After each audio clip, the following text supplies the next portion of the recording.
Un ami m'a aidé financièrement. Je vais préciser quelque chose. Je n'ai jamais reçu 5 francs d'un homme politique. Presque pendant mes 3 ans au Burkina Faso. Je vous dis sincèrement, devant Dieu, je n'ai pas reçu 5 francs d'un homme politique de Côte d'Ivoire. Donc je ne dis pas de nom. Je dis bien de Côte d'Ivoire. Je n'ai pas reçu 5 francs, ni d'homme d'affaires, ni d'un homme politique, pour entretenir ces hommes. Qu'est-ce que j'ai à mentir? Si quelqu'un m'a aidé, pourquoi je vais dire qu'il ne m'a pas aidé? Qu'est-ce que je gagne là-dedans? C'est Dieu qui nous a aidés. Et l'État burkinabé, qui nous a donné des vies là. C'est ça la vérité. Pourquoi nous avons pris les armes? C'est pour 2 raisons. C'est pour le bonheur du peuple ivoirien. Rien d'autre que ça. C'est pour la sécurité pour les Ivoiriens. Quand je dis les Ivoiriens, c'est-à-dire tous ceux qui vivent sur le sol de Côte d'Ivoire, sans distinction de nationalité, ni d'ethnie, ni de religion. Nous sommes tous enfants de Dieu. Donc nous nous battons pour vous tous, sans exception. C'est ça notre mission en Côte d'Ivoire. Les rumeurs, les on-dit, ça c'est devenu le déjeuner des Ivoiriens. Ceux qui pensent qu'ils peuvent être les porte-paroles, les porte-voix, doivent dire la vérité aux Ivoiriens. Ça fait des années. Non, ça fait des années. Les gens ne disent pas la vérité aux Ivoiriens. Ils mentent. On ne peut pas construire un pays sur le mensonge. Quand vous créez une société sur le mensonge, la société tombe. Parce que Dieu n'a pas sa main dedans. Dieu n'est pas dans le mensonge. Dieu est dans la vérité. La vérité, souvent, ça fait mal. Mais aie le courage de dire. Tu peux le dire à ton frère, à ton parent, la vérité. Sur le champ, ça peut lui faire mal. Mais progressivement, à la longue, il te donnera raison. C'est comme ça. Chers frères, n'ayez pas la mémoire courte. Ce n'est pas aujourd'hui que la révolution a commencé. Soyez sincères, dites la vérité à nos parents. Certains de nos parents n'ont pas eu la chance d'aller à l'école. Ils ne peuvent pas lire les journaux. Ils ne peuvent pas avoir les informations. Vous qui avez cette capacité de lire les journaux, d'approcher les jeunes combattants qui sont autour de moi, de savoir la vérité, ne soyez pas passionnés. Ne restez pas dans le mensonge pour induire nos parents dans le mensonge. Ce n'est pas bien, c'est un péché. Parce que vous allez mourir avec ça sur votre conscience. Si je voulais rester au pouvoir, j'avais 31 ans quand on renversait Bédié. Je pouvais m'asseoir. Gueye ne nous a pas envoyés. Nous étions 7 jeunes que je dirigeais. Par la grâce de Dieu, ce n'est pas parce que nous avons des muscles, mais c'est parce que Dieu voulait que Bédié tombe. Parce que Bédié avait voulu diviser le pays. Personne n'est étranger à cette histoire. Mais nous n'avons pas fait du mal à Bédié, nous l'avons permis de partir. Je pouvais m'asseoir. Il y a des pays où des gens ont pris le pouvoir à 26 ans. Il y a Djaméo, en Gambie, il avait 26 ans. 30 ans partout. Mais nous avons trouvé mieux d'aller prendre un de nos anciens qui avait subi des humiliations, le général Gueye, pour le faire asseoir. Mon général, voilà la situation. Le président Bédié a créé un fossé entre les Ivoiriens, a créé la xénophobie, l'ivoirité. Et cela ne peut pas permettre aux Ivoiriens d'avancer. Nous avons besoin d'un pays uni, fort, pour que ce pays puisse se développer.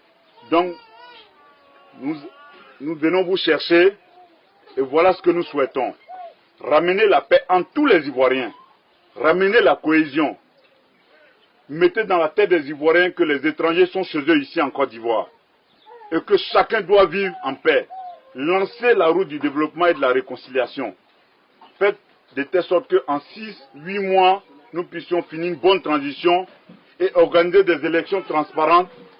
Il ne doit pas avoir d'exclusion en matière de candidature. Tous ceux qui veulent être candidats doivent s'inscrire et doivent participer à la compétition. C'est aux Ivoiriens de choisir leur président. Si les Ivoiriens veulent choisir un Vietnamien, ça n'engage qu'aux Ivoiriens. Et le général Gueye était d'accord avec nous.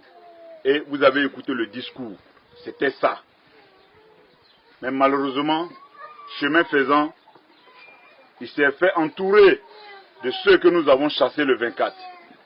De certains que nous avons chassés le 24. Et ces personnes ont commencé à mettre dans sa tête que c'était son tour et que ce pouvoir-là, ça ne se donnait pas, il fallait se maintenir. Plusieurs fois, j'étais son chef de sécurité. Je n'ai même pas voulu être ministre. Et je sais pourquoi. Parce que je suis militaire. En tant que son chef de sécurité, ça me permettait d'avoir les yeux partout et la main sur tout. De savoir ce qui se passait. C'est trop facile de courir derrière des postes ministériels. Ce n'est pas ça le plus important. Quand tu sais ce que tu veux dans la vie, quand tu sais que tu es venu pour être l'esclave du peuple, ce n'est pas un poste ministériel que tu vas aller t'asseoir. Un ministre ne peut pas aller intervenir dans un endroit où le peuple est en danger. Ce n'est que les militaires qui peuvent le faire. Donc je suis resté dans ma position de militaire. J'étais son chef de sécurité, ça me permettait de voir clair sur tout ce qui se passait.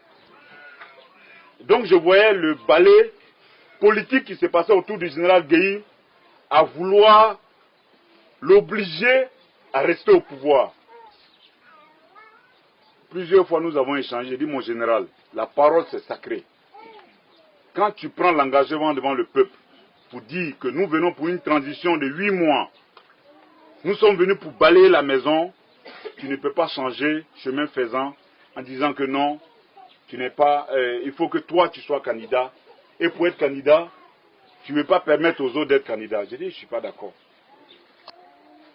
Si tu penses que dans la transition, nous n'avons pas fini notre mission, mais prolonge la transition. Vraiment, je voulais obtenir la libération de mes compagnons. J'ai dit, libérez ces jeunes et démontrer au peuple que ces jeunes voulaient vous tuer, mais vous, comme vous croyez en Dieu, vous les libérez et vous les laissez avec leur conscience. Il me dit, oui, j'ai compris. Le lendemain, on m'appelle et me dit, ton adjoint la grenade, Gueye a donné instruction, il a été tué en prison. Donc, il a commencé à les liquider un à un en prison. J'ai pris mon téléphone, j'ai appelé le général, il a dit, mon général, mais vous oubliez vite, vous venez de tuer la grenade, mais sachez que vous allez tous nous tuer. À partir de cet instant, moi je te déclare la guerre. Je ne suis plus attaché militaire au Canada et considérez-moi comme votre adversaire. Voilà comment le général et moi, nous sommes séparés. Donc j'ai rendu ma démission officiellement.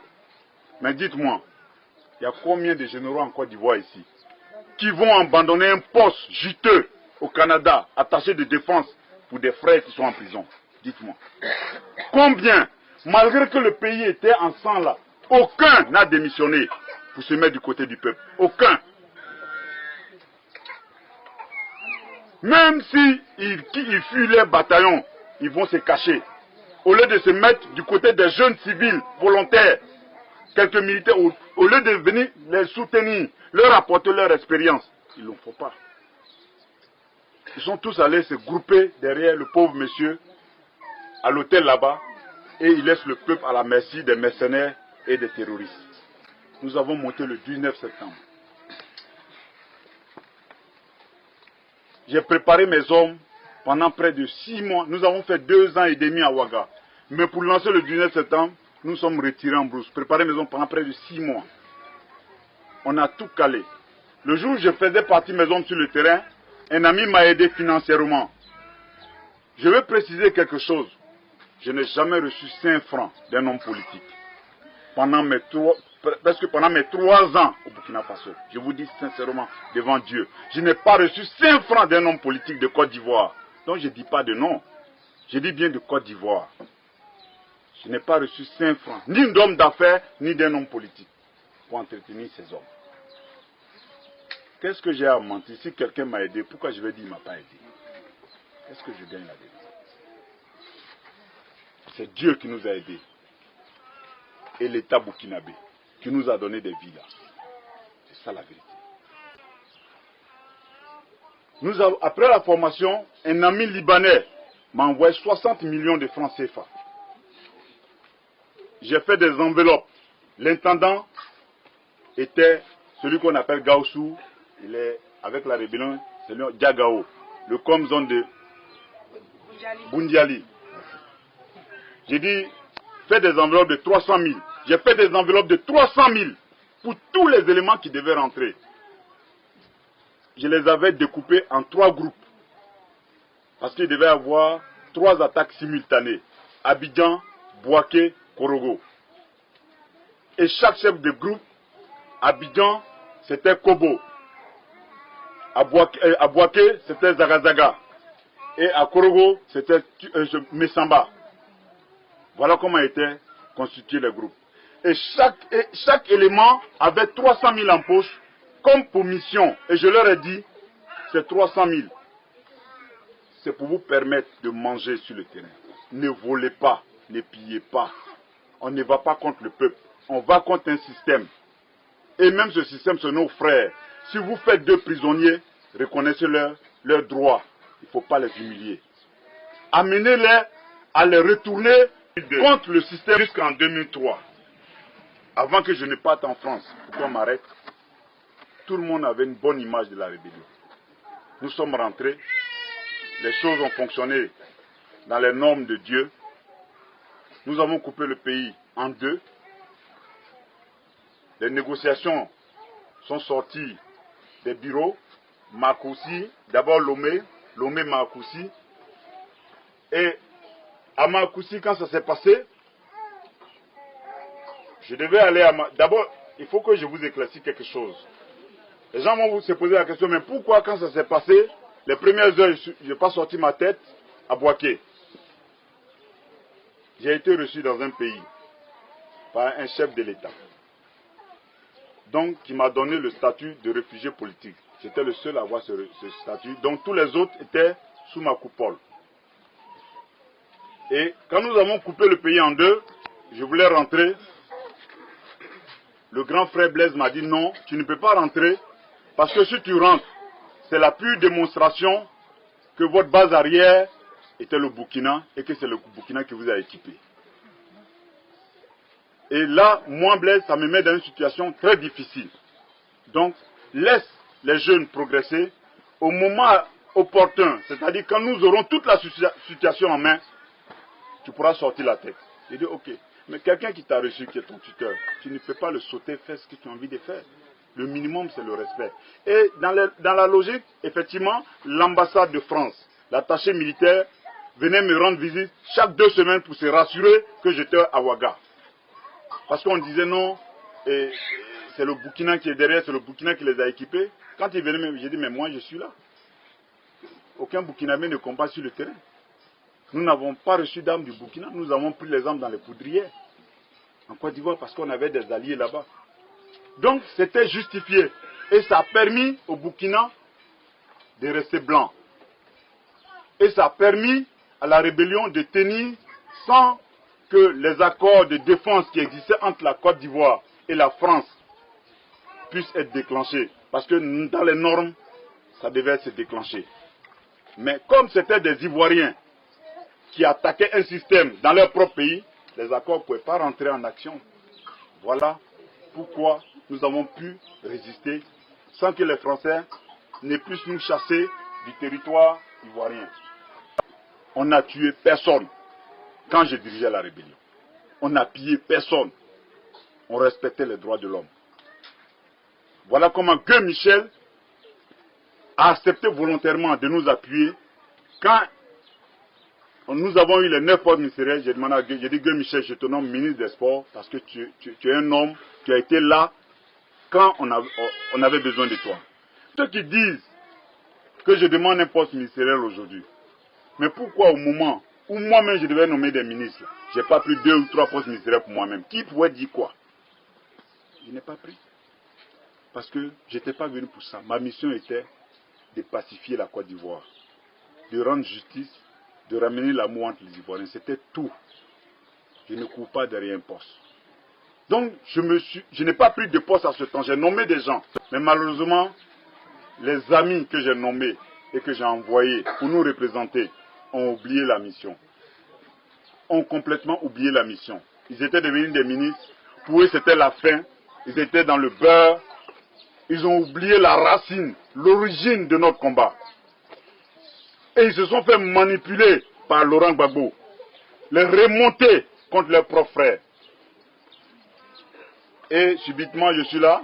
J'ai dit, bon, la situation a commencé à se dégénérer. J'ai dit, il faut que je rentre. Je suis allé voir le grand frère Blaise. J'ai dit, non, il faut que je rentre. Il faut que je rentre parce que les choses sont en train de se dégrader. Ce n'est pas normal. Je vois mes ministres en train, on me dit ici, hier soir à 2 h du matin, 3 de mes ministres étaient chez Gbagbo en train de boire champagne là-bas. J'apprends ici, 2 de mes ministres sont en voyage avec Gbagbo chez le président Bongo. Je les appelle, je dis, mais qu'est-ce qui vous arrive? Est-ce que je vous ai nommé ministre pour faire des voyages avec... Je dis, Gbagbo, jusqu'à preuve de contraire, reste notre adversaire. Il n'est pas notre ami. Vous n'êtes pas allé pour ça. Vous êtes allé pour défendre les droits des Ivoiriens qui ont des problèmes. Mais malheureusement, ce n'était pas le cas. Donc voilà comment ça s'est passé. Je voulais rentrer. Le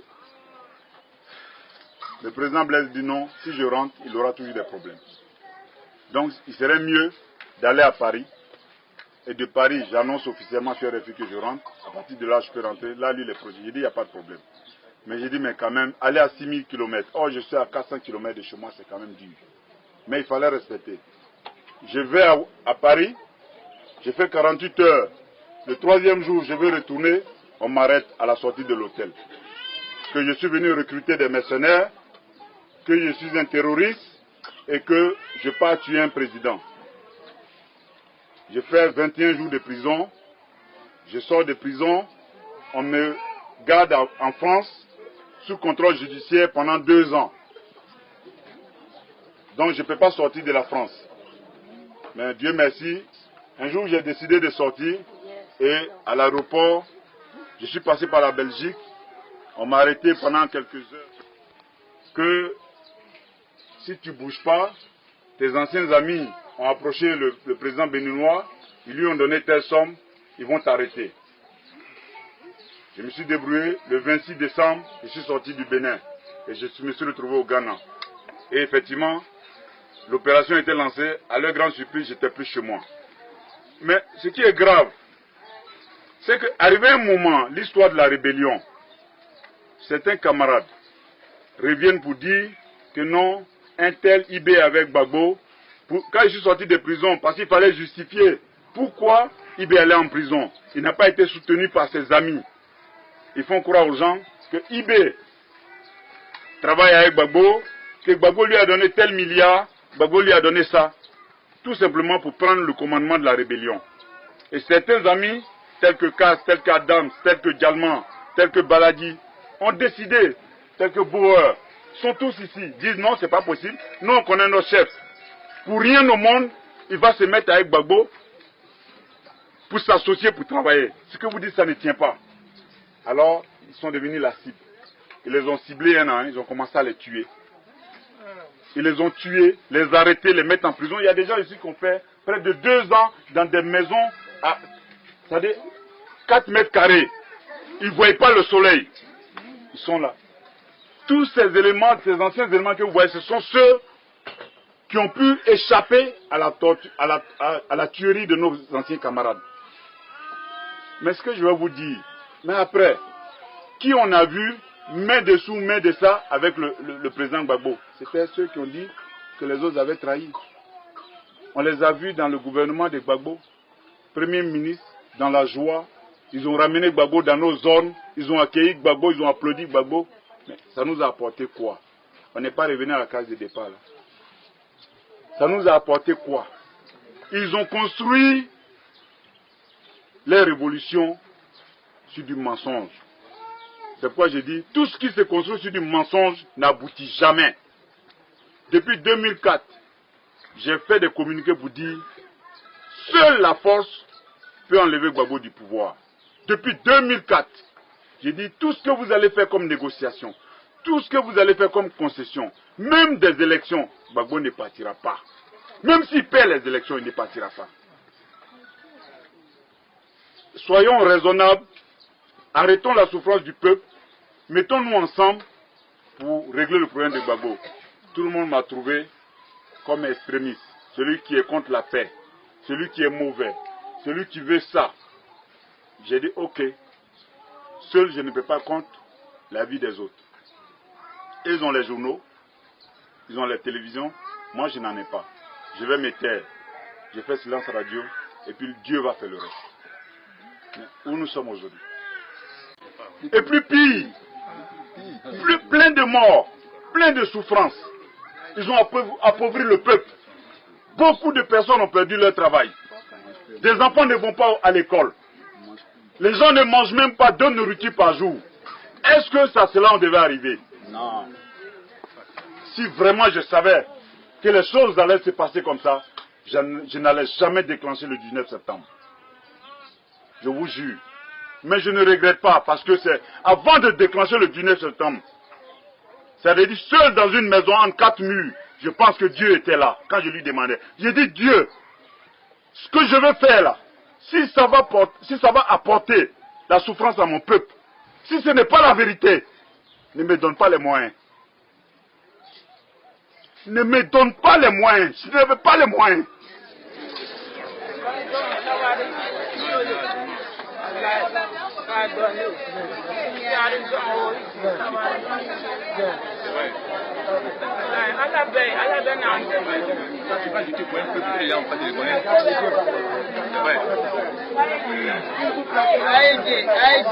Calmez-vous, calmez-vous.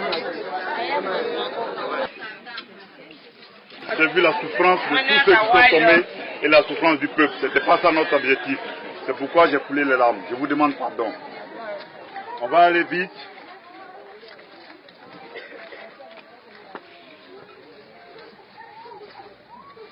Certains comme je le disais, que nous avons perdu beaucoup d'amis. Il faut oublier ça. Il faut pardonner, mais il ne faut pas oublier. Voilà. Il faut pardonner. Et nous avons avancé. Mais malgré tous ces problèmes, nous sommes restés dans notre objectif original. C'est-à-dire tous mes frères et moi. Nous sommes restés dans l'originalité de notre combat. Parce qu'on avait foi en Dieu, on croyait en Dieu. Nous nous sommes dit, quelle que soit l'issue, quelle que soit la situation, notre combat va aboutir. Notre combat va aboutir parce qu'on croit en Dieu. Si Dieu est vraiment vrai, si Dieu est vraiment vrai, je ne crois pas que nous allons échouer. Parce que quand je prenais l'engagement devant Dieu, comme je vous le disais, en 4 murs, j'ai dit Dieu, ce que je vais faire là, si le peuple, si vraiment je ne suis pas dans la vérité, ne me donne pas les moyens. Si ce que je vais lancer comme opération militaire, si ça va créer une situation où il y aura assez de souffrance, où nous ne sommes pas sur la vérité, ne me donne pas les moyens. Parce qu'au moment où je demandais, je n'avais pas les moyens, je n'avais pas d'âme, je n'avais pas l'argent. Mais Dieu, si ce que nous allons faire doit ramener la justice, la paix, l'égalité entre les Ivoiriens, donne-moi les moyens. Et Dieu m'a donné les moyens. Ce n'est même pas un nom, je dis bien un ami qui m'a donné les moyens. Voilà comment je me suis engagé. C'est pourquoi je dis, je ne regrette pas. Si ce n'était pas la voix de Dieu, je n'aurais pas reçu les moyens. Donc, chers parents, chers frères, chers amis, je voulais vous rassurer d'une chose, que beaucoup de choses se sont passées en zone CNO. Il y a eu tuerie, vol, pillage, plein de choses qui ont sali le nom de la rébellion avant mon arrestation. Mais sachez une chose, c'est que, j'ai dit toujours cela à mes jeunes frères, quand tu t'engages dans quelque chose, engage-toi dans la sincérité. Depuis que la rébellion a quitté la voie originale, c'est-à-dire la voie de la protection du peuple, la rébellion n'a plus avancé. Elle s'est arrêtée. Elle n'a plus progressé. Elle n'a fait que des victimes. Nous nous sommes repliés, mes hommes et moi. Plein sont venus à Abidjan. On a commencé à travailler. On a commencé à travailler sans rentrer dans les détails. Il y a eu Noël à Abidjan. Il y a eu le 2 janvier à Kouedo. Mais on ne trouvait pas de solution. Parce qu'au moment, chaque fois que nous préparions quelque chose, c'est nos propres frères qui étaient maintenant. Et puis on s'est dit, bon, on ne fait plus rien.